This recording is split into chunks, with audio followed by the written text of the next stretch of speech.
안녕하십니까? 다음 주 금요일 날은 강당 여기서 예배 드리지 않습니다. 그래서 이쪽으로 오시면 안 됩니다. 그리고 안식날 아침에는 삼육중앙으로 가시면 안 됩니다. 이 강당으로 오셔야 됩니다. 예, 제가 안식일날 함께 모여서 예배 드릴 수 있는 공간이 이 주변에 없다 보니까 제가 안식일날 오전에는 예배를 각자 교회에서 예배를 드리고 오후에 모이기로 했기 때문에 금요일날 저녁에 가셨다가 안식일 되시면 반드시 이쪽으로 오셔야 되고 그다음에 이제 오후에 다시 참여하시면 되겠습니다. 좀 헷갈리게끔 되어 있는데 잘 기억하셨다. 저희 또 카톡방에도 공지해서 어려움 당하지 않도록 이렇게 하도록 하겠습니다. 오늘 제목은 내가 항상 섬기는 내 하나님이 너를 구원하시리라. 다리오 왕이 다니엘에게 했던 이 말씀을 제목으로 갖고 오게 되었습니다. 다 같이 다니엘 6장 19절부터 23절까지에 있는 말씀을 같이 읽도록 하겠습니다. 다니엘서 6장 19절부터 23절까지에 있는 말씀입니다. 제가 홀수절을 읽고 우리 성도님들께서 짝수절을 읽어 주시겠습니다. 제가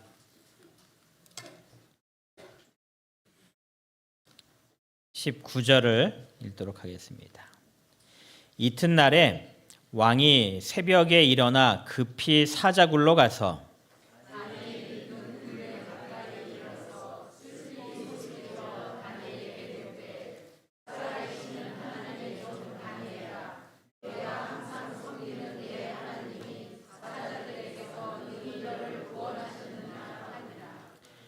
다니엘이 왕에게 아뢰되 왕이여 원하건대 왕은 만수무강하옵소서.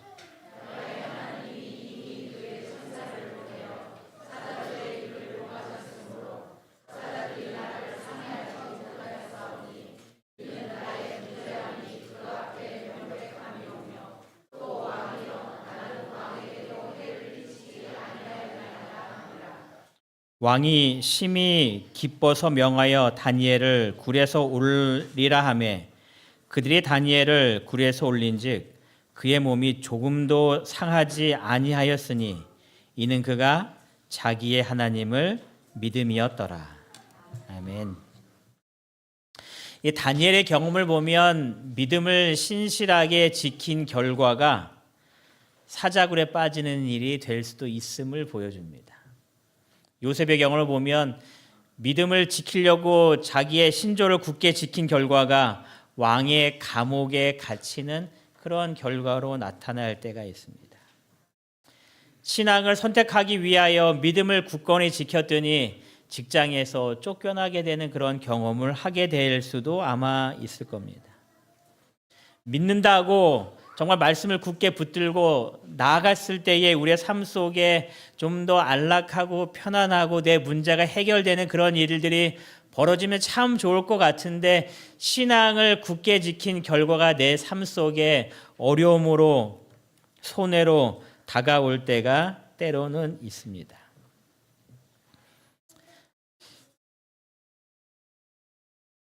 해피엔딩이라고 이야기할 때에 신앙에 관련돼서 해피엔딩이라고 이야기할 때에 우리가 믿음을 잘 지키고 기도 열심히 했을 때에 내 모든 문제가 다 해결되는 그러한 일들이 우리의 삶 속에 어떻게 보면 신앙에 있어서 해피엔딩이라고 이야기할 수 있을 것 같아요.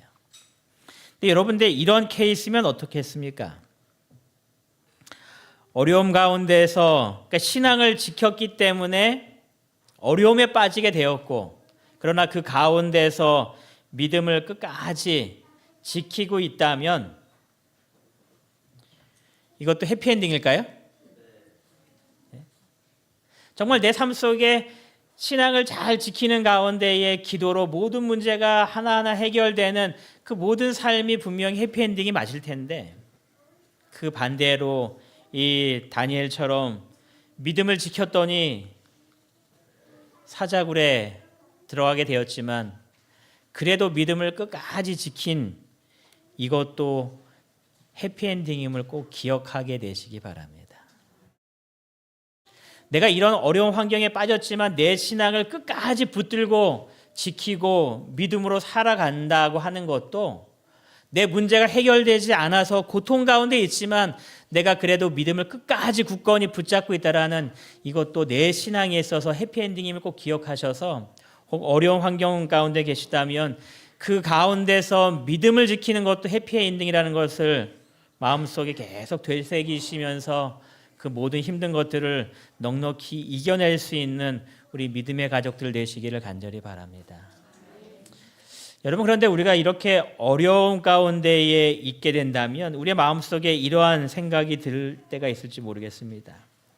하나님이 혹시 나를 잊어버리신 걸까? 하나님이 나를 기억하지 못하고 계신 것이 아닐까? 대쟁투 626페이지에 이러한 말씀을 기록하고 있습니다. 좀 길어서 위에 부분을 좀 잘라내고 중간부터 가지고 왔는데요. 그분께서는 애굽에서 우상 숭배자들에게 둘러싸여 있는 요셉을 잊으셨던가? 잊으셨었나요? 아니요, 결코 잊지 않았죠. 그분께서는 이세벨이 바알 선지자들의 운명과 같이 만들겠다고 엘리야를 위협하는 맹세를 했을 때 그를 잊어버리셨던가? 그분께서는 풀무불에 던져진 훌륭한 새 청년을 잊으시거나 사자굴에가 들어간 다니엘을 잊으셨는가? 여러 믿음의 이 식구들을 도독들을 이야기하면서 이들을 과연 잊으셨을까라고 계속 질문을 던집니다. 침례 요한에 대해서 이렇게 기록합니다. 침례 요한은 기적적인 구출은 허락되지 않았을지라도 그는 버림을 당하지 않았다. 그에게는 항상 하늘의 천사들이 동무가 되어 주었다. 여러분들이 혹 힘든 가운데 처해 있다 한다면 하나님께서 결코 나를 잊지 않고 계시다라는 것을 마음속에 기억하실 뿐만 아니라 이 침례 요한의 경험처럼 비록 힘들지만 하나님께서 나를 보호하시기 위하시고 나를 굳게 붙들기 위하셔서 천사를 내 곁에 보내주시고 때로는 주님께서 직접 내 곁에 와 계심을 기억하시면서 주님을 통하여서 우리의 믿음이 끝까지 견딜 수 있는 믿음으로 주님께 바쳐지게 되기를 바랍니다. 이 다니엘이 지금 똑같은 경험을 하고 있는 겁니다. 믿음을 지킨 결과가 사자굴에 던져졌을지라도 하나님께서 그를 사자굴에 던져지지 않게끔 막지 않으셔서 거기 던져졌을지라도 이 다니엘은 믿음 가운데 주님을 붙들고 그 안에 들어가게 됩니다. 다리오 왕이 이 다니엘을 굉장히 아끼고 사랑했던 것 같습니다. 그래서 성경에 보니까 이 사자굴에 들어갈 수밖에 없는 이 다니엘을 보고서 심히 근심하였고 다니엘을 구원하려고 마음을 쓰며 그를 건져내려고 힘을 다하는 가운데 하루 종일 시간을 보내게 되었다라고 이야기합니다. 그가 온갖 노력을 다했습니다. 다니엘을 구출할 수 있는 방법이 무엇인가를 다 찾아보았습니다. 그런데 메데바사법에 의하면 방법이 없는 겁니다. 왕이 내린 조서이긴 하지만 왕 자신도 그 조서를 마음대로 바꿀 수가 없는 겁니다. 이 똑같은 예를 누구를 통해서 받는가 하면 에스더를 통해서 우리가 봤습니다. 하만이 이스라엘 백성들을 죽이려고 조소를 꾸몄습니다. 왕의 도장이 찍혔습니다. 그 하만이 나쁜 생각으로 이 모든 것들을 했다는 것을 왕이 알았지만 그 조소를 무효화시킬 수가 없었어요. 그래서 어떻게 합니까? 또 다른 조소를 내립니다. 그날 이스라엘 백성들이 함께 연합하여 너희들을 해코지하려고 했던 그 사람들을 대항하여 싸워서 그들을 다 물리치도록 조소가 내립니다. 그래서 이스라엘 백성들이 그날 그 조소를 통하여서 자기를 괴롭히고 죽이려 했던 모든 사람들을 몰살시키는 그 일을 하게 되죠. 그래서 그 승리의 기쁨으로 하나의 절기가 만들어졌는데 그 절기 이름이 부림절이었습니다. 이스라엘의 7대 절기 말고도 이스라엘 백성들이 굉장히 크게 성대하게 지키는 절기가 바로 이 부림절입니다. 이게 조서가 바꿀 수 없었기 때문에 이러한 일이 벌어진 겁니다. 왕이 온갖 노력을 다했지만 다니엘을 풀어줄 수가 없자 사자굴에 던져지는 이 다니엘을 향하여서 위로의 말을 던집니다. 여러분이 왕이라면 어떤 위로의 말을 다니엘에게 던지면 좋을까요? 지금 이제 사자굴에 던져지면 죽을 수밖에 없는 다니엘입니다. 어떤 말로 위로하면 좋을까요? 왕이 다니엘에게 야, 그래도 내가 사자들을 둘러보면서 순해 보이는 놈들만 집어넣었다, 이렇게 하면 좀 위로가 될까요? 내가 사자들을 관찰해 보니 얘는 배부르면은 더 이상 사냥을 안 하더라. 그래서 내가 밥 많이 줬으니까 걱정하지 말고 들어가라. 이런 말 좀 하면 위로가 좀 많이 될까요? 수면제요? 여러분, 왕이 다니엘에게 어떤 위로의 말을 했냐면 이렇게 이야기를 합니다. 같이 한번 읽어보겠습니다. 시작. 내가 항상 섬기는 너의 하나님이 너를 구원하시리라 하니라. 여러분, 최고의 위로의 말인가요? 예, 최고의 위로 말인 겁니다. 하나님을 아는 사람들에게 있어서 이 말은 가장 위로가 되는 이야기입니다. 하나님이 너를 구원하실 거야. 여러분, 내 주변에 있는 사람들에게 위로의 말이 필요하다면 이 말을 건네주시기 바랍니다. 또 이 말에 위로받으시는 분들은 하나님이 어떠한 분이신지를 다시 한번 마음속에 기억하시는 가운데 그래, 하나님께서 나와 항상 함께 하시고 나를 지켜주실 거야 하는 이 말씀을 통하여서 큰 위로로 용기 내시고 끝까지 견디시게 되기를 바랍니다. 근데 이 다리오의 이 뒷부분의 말도 큰 위로와 용기와 힘이 되지만 저는 이 앞부분에 이 왕이 다니엘에게 했던 말이 많이 신경이 쓰여요. 내가 항상 섬기는 너의 하나님이. 이 왕이 봤을 때에 다니엘은 어떠한 사람이었는가? 하나님을 어떻게 하는 사람이었어요? 항상 섬기는 다니엘이었다는 겁니다. 제가 이 말씀을 보면서 나는 어떻게 평가가 될 수 있을까? 사람들이 나를 보면서 나라는 사람을 어떻게 평가할까? 지금 다리오는 다니엘의 삶을 바라보면서 어떻게 다니엘을 평가했냐면 항상 하나님을 섬기는 다니엘이구나, 이런 것을 평가했어요. 현대를 살아가는, 지금 시간을 살아가는 저에게 주변에 있는 사람들을 평가할 때에 과연 어떻게 평가할까? 다니엘처럼 항상 늘 하나님을 섬기는 사람으로 평가해 줄까? 아니면 예배 때만 하나님을 섬기는 사람으로 평가해 줄까? 아니면은 내가 필요할 때만 하나님을 섬기는 사람으로 평가할까? 여러분들은 어떻게 평가받으실까요? 늘 섬기는 하나님이실까요?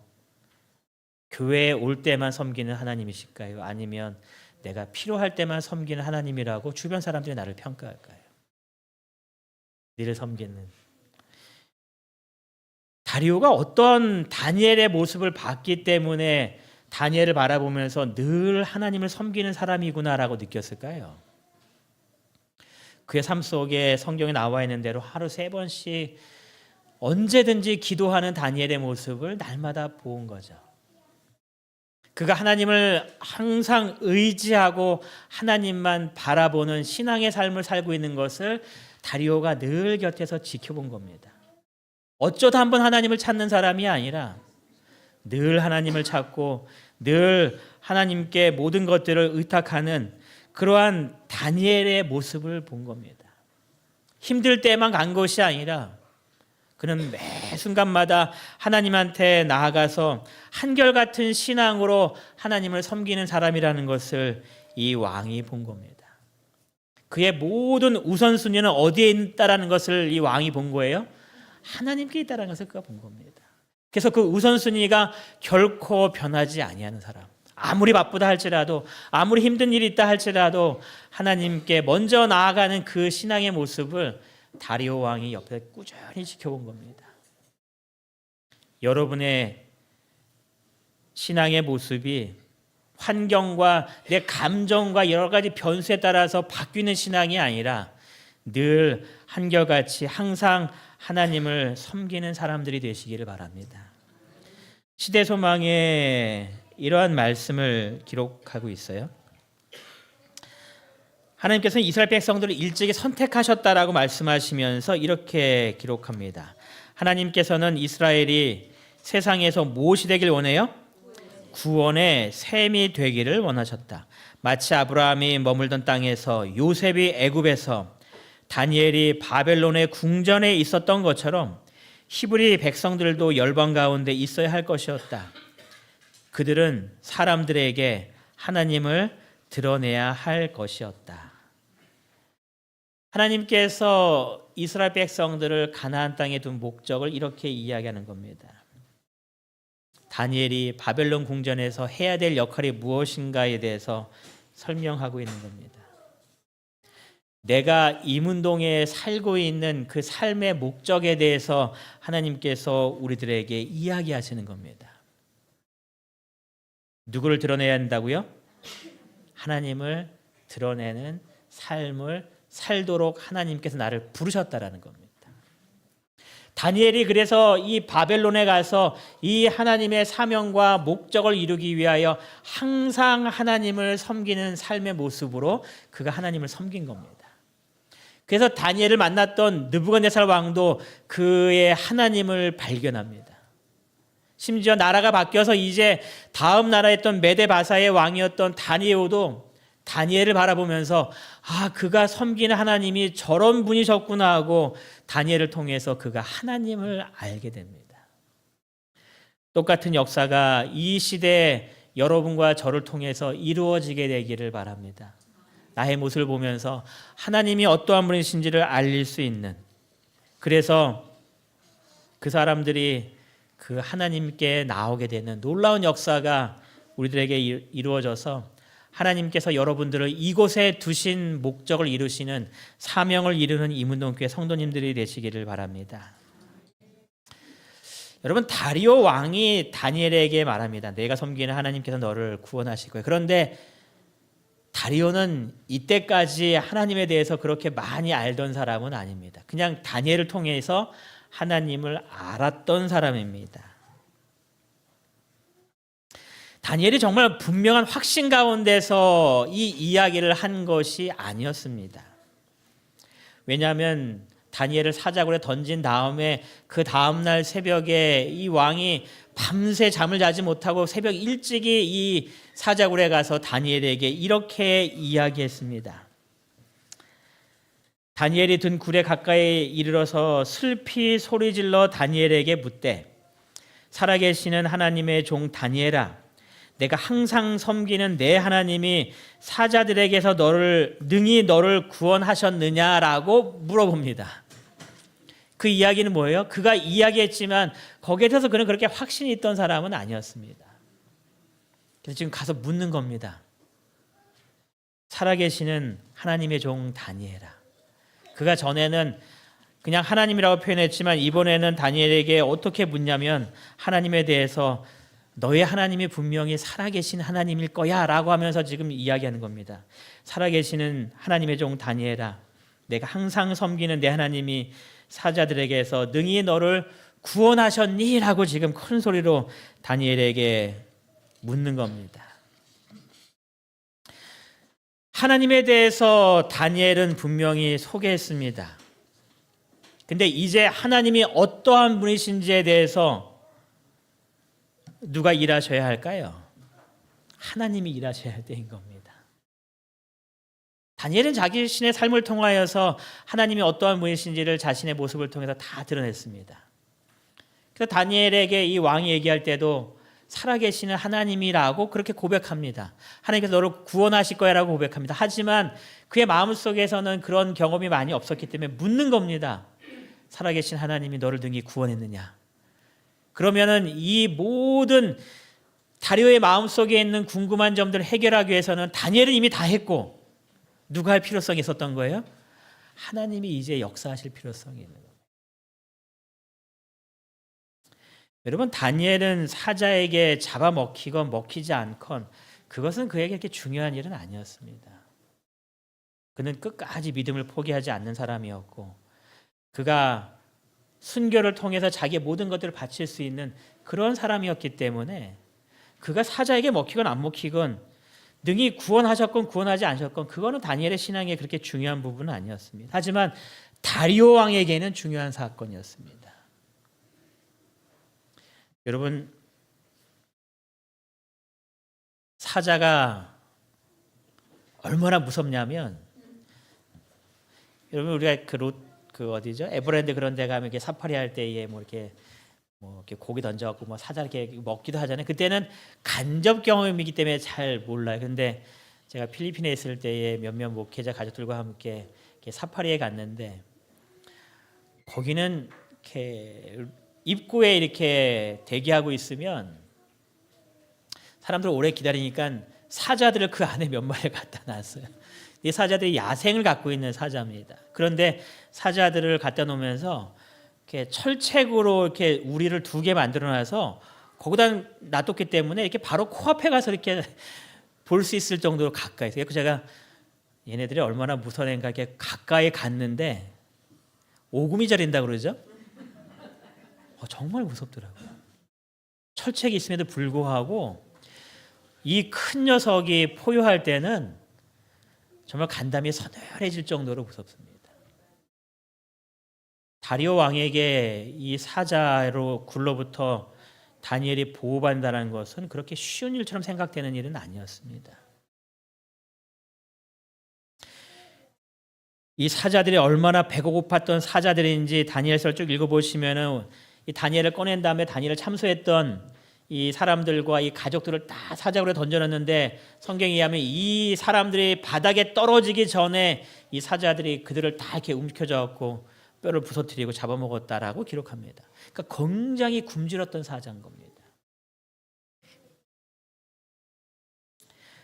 다니엘이 죽으면 다리오 왕의 마음속에 살아계시는 하나님의 모습이 무너집니다. 다니엘을 능히 구원할 수 있는 이 모든 위험으로부터 내가 보기에는 불가능한 일이지만 하나님께서는 가능하게 하실 수 있다는 이 모든 믿음이 다리오에게는 다 사라지는 겁니다. 그러니 하나님께서 어떻게 하셔야 할까요? 무조건 다니엘을 뭐 하셔야 돼요? 살리셔야 하는 겁니다. 다니엘은 자기의 역할을 했고 이제 하나님께서는 하나님의 일을 이루시는 겁니다. 다니엘이 그 하나님을 보게 됩니다. 그래서 이제 다니엘 6장을 마칠 때에 그가 조서를 또 온 백성들에게 보냅니다. 26절과 27절에 왕이 어떻게 조서를 내렸는가? 내가 이제 조서를 내리노라. 내 나라 관할 아래에 있는 사람들은 다 다니엘의 하나님 앞에서 떨며 두려워할지니 그는 살아계시는 하나님이시오 영원히 변하지 않으실 이시며 그의 나라는 멸망하지 아니할 것이요 그의 권세는 무궁할 것이 하면서 내 나라에 있는 모든 사람들은 누구에게 경배하라고요? 하나님께 경배하라. 그가 하나님을 알게 된 겁니다. 이제 들어서 그냥 대충 알았던 이런 분이시구나 하고 어렴풋이 알았던 하나님을 이 다니엘의 이 사자굴을 통하여서 명확하게 하나님을 경험하게 된 겁니다. 그래서 다 하나님께 경배하라고 말합니다. 하나님 앞에 떨며 두려워하라는 이야기가 바로 하나님께 경배하라는 그 이야기인 겁니다. 하나님께서 살아계심을 그가 마음속에 확신하게 된 겁니다.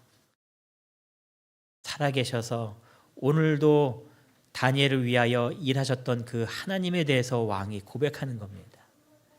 여러분과 저에게 똑같이 이야기하는 겁니다. 하나님은 살아계셔서 현재 여러분 곁에서 여러분을 지키고 계신다라고 왕이 이야기하는 겁니다. 이 왕이 하나님을 고백하는 놀라운 일이 이렇게 벌어지죠. 다니엘이 어떻게 하나님께서 나를 구원하셨는지에 대해서 그가 이렇게 또 고백합니다. 나의 하나님이, 그가 말할 때에 그냥 하나님이라고 얘기하지 않고 뭐라고 얘기해요? 나의 하나님이. 이거 자랑하는 이야기인 겁니다. 여러분들 좀 유명한 사람을 좀 알잖아요? 그럼 그거 자랑하죠. 내가 그 사람하고 참 친해 하면서 나하고 관계가 많어 이렇게 얘기하면서 자랑하는 것처럼 지금 다니엘이 얘기하는 겁니다. 네가 지금 말한 그 하나님, 그게 나의 하나님이야 라고 이야기하는 겁니다. 나의 하나님이 나와 함께 하시고 나를 지켜주시는 그 나의 하나님이 이미 그의 천사를 보내어 사자들의 입을 봉하셨으므로 사자들이 나를 상해하지 못하였다라고 그가 고백합니다. 여러분, 이 말씀을 읽으면서 많이 우리의 마음속에 은혜를 주시면 어떠한 단어가 여러분의 마음속에 이렇게 콱 와닿나요? 천사를 그것도 그쵸? 임이라고 해요. 다니엘이 말하기를 하나님께서 이미 그의 천사들을 보내셨다라고 말합니다. 가보니까 하나님께서 이미 모든 것들을 다 준비해 놓으셨더라라고 다니엘이 지금 고백하는 겁니다. 내가 들어가니까 하나님께서 놀라셔갖고 갑자기 막 한 것이 아니라 이미 모든 준비를 다 갖춰 놓으셨더라라고 다니엘이 이야기하는 겁니다. 사람들이 자기의 문제를 해결하기 위해서 뭔가 앞서서 일을 꾸미는 일들이 있죠. 이게 창세기 32장 보면 야곱이 자신의 고향으로 돌아갈 때에 형이 자신을 해코지할까 봐 두려워하는 마음 속에서 계획을 꾸밉니다. 그래서 자기보다 앞서 사신들을 보내어서 형에게 가서 이제 야곱은 재산도 많고 그래서 형에게 돌아올 때에 형의 재산에 대해서 전혀 관심도 없고 굉장히 성공했고 좋은 얘기를 다 해서 이 에서의 마음을 누그러뜨리려고 이 야곱이 계획합니다. 그래서 앞서 보냈습니다. 미리 보내어서 다 준비해 놓으려고 합니다. 그런데 그 사람들이 돌아와서 하는 말은 형의 마음이 누그러졌습니다. 이제 가도 안전할 것 같습니다 라고 얘기하는 것이 아니라 에서가 400인의 군사를 끌고 당신에게 오고 있습니다라는 불안한 마음을 그에게 전해줍니다. 인간이 자신이 앞서 모든 것들을 준비하지만 그것이 때로는 해결될 때도 있지만 때로는 전혀 백해무익하게 나에게 도움이 되지 않을 때도 있습니다. 야곱이 그 소식을 듣고 어떻게 했는가? 야복강가에서 뭐 해요? 기도했습니다. 이 문제를 해결해 달라고 하나님께 기도하고 있었습니다. 그러다 그가 하나님을 만나서 이렇게 씨름하는 장면이 등장하죠. 그때에 어떤 일이 있었는가? 부조선자 198페이지에 보면은 그때 있었던 일에 대해서 이렇게 기록합니다. 야곱이 천사와 씨름하는 동안 다른 하늘의 사자가 에서에게 파송되었다.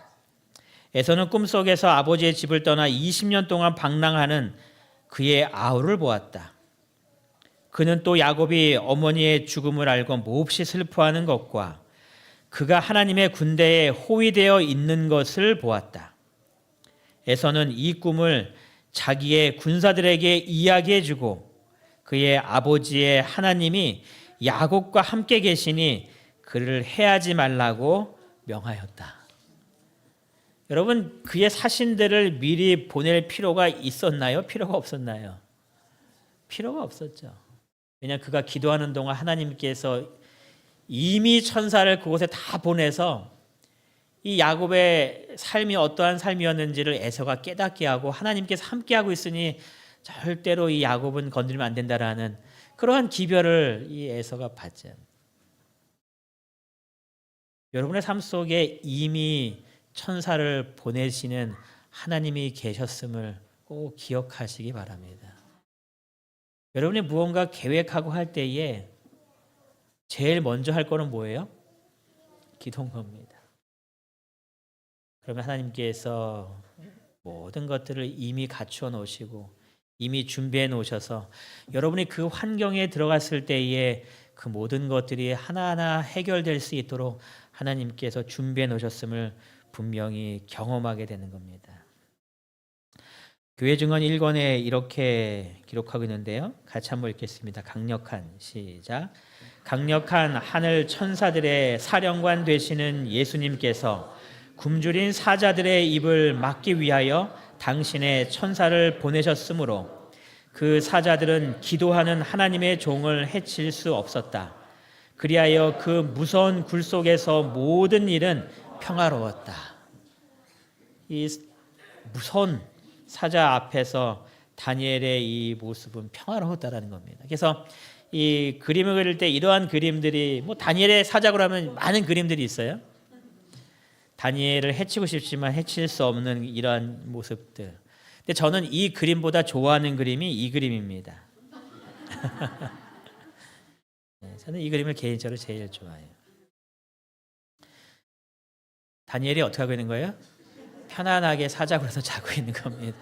여러분, 다리오 왕은 밤새도록 잠 못 자고 애가 탔지만 다니엘은 그냥 푹신한 사자 배 위에 누워서 편하게 자는 겁니다. 여러분, 사자가 크니까 이거 이렇게 같이 이렇게 하고 하면 얼마나 푹신하고 따뜻하고 다 좋았을까요?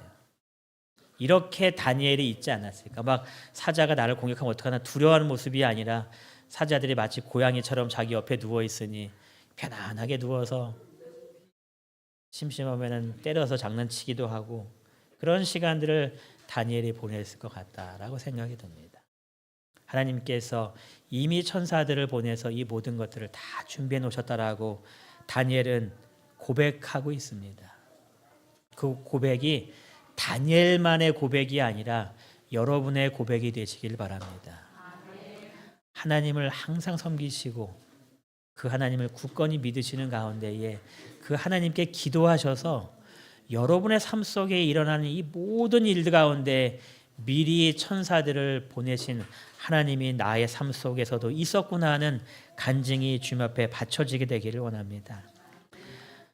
마지막 큰 환난의 날이 있을 거라고 성경은 이야기합니다. 다니엘이 자신의 신앙을 지켰기 때문에 환난을 당한 것처럼 마지막 때에도 여러분의 신앙을 지키기 때문에 환난을 당할 것이라고 성경은 이야기합니다. 그런데 그 환난이 얼마나 무서웠는지 다니엘 12장 1절은 이야기하기를 개국 이래로 그때까지 없던 환난이었다라고 말합니다. 두렵고 무섭고 감당할 수 없는 환난. 계시록 6장 17절에는 그래서 그날을 이렇게 이야기합니다. 진노의 큰 날이 이르렀으니 누가 능히 서리오라고 이야기합니다. 설 수 없을 만큼 두려운 날입니다. 그럼에도 불구하고 믿음으로 꿋꿋하게 서 있는 믿음의 백성들이 있다는 이야기입니다. 다니엘처럼 결코 믿음을 양보하지 아니하고 믿음대로 살아가고 있는 하나님의 백성들이 이 무서운 환난의 때도 분명히 있다라는 겁니다. 하나님을 굳건히 붙잡고 하나님에 대한 믿음을 가진 사람들만이 이 날에 자신의 신앙을 분명히 지킬 수가 있게 됩니다. 그래서 시편은 이렇게 이야기했습니다. 여호와의 천사가 주를 경외하는 자를 뭐 한다고요? 둘러 진치고 그들을 건지신다라고 이야기합니다.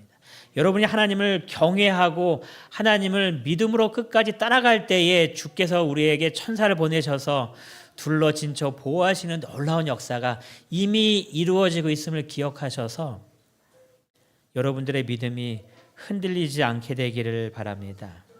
그래서 대쟁투는 우리에게 이렇게 이야기하는데요. 같이 한번 읽겠습니다. 보호하는 시작.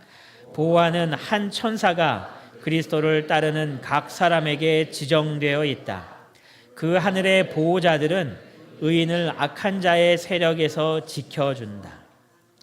보호하는 한 천사가 그리스도를 따르는 각 사람에게 지정되어 있다라고 이야기합니다. 그러니까 나와 항상 함께하고 있는 천사가 있다라는 이야기예요. 각 사람에게 다 지정되어 있는 겁니다. 여기 앉아있는 우리 모두의 한 사람 한 사람에게 하나님께서 지정해 놓으신 겁니다. 너 이쪽 다 지정해 놓으신 겁니다. 여러분이 이동할 때마다 그 천사가 여러분과 함께하고 여러분의 믿음으로 환난을 당할 때에 그 천사가 이미 여러분들을 위하여 일하고 있음을 우리에게 분명히 말씀하고 있는 겁니다. 그래서 마지막 때의 어려움의 순간에 천사들은 적막한 옥에 갇혀있는 그들을 찾아가 하늘의 빛과 평화를 줄 것이다. 내가 믿음을 선택해서 환난과 고난 가운데 빠지는 일이 있다 할지라도 그곳에 하늘의 빛과 평화를 내게 가져다주는 천사가 내 옆에 온다라는 것을 기억하셔서 끝까지 믿음을 지키고 있는, 비록 어려움에 빠졌다 할지라도 그것이 내 삶의 가장 신앙의 해피엔딩임을 우리가 잊지 않는 성도들이 되어야 하겠습니다. 왕이 말했습니다. 내가 항상 섬기는 내 하나님이 너를 구원하시리라. 이 이야기를 이제 나에게 이렇게 하시기 바랍니다. 내가 항상 섬기는 내 하나님이 나를 구원하시리라. 여러분의 삶 속에 내가 항상 섬기는 하나님, 내 하나님이 나를 구원하신다라는 이 믿음으로 끝까지 승리하시고 주님을 따라가시는 우리 모두가 되시길 바라면서 오늘 말씀을 마치겠습니다.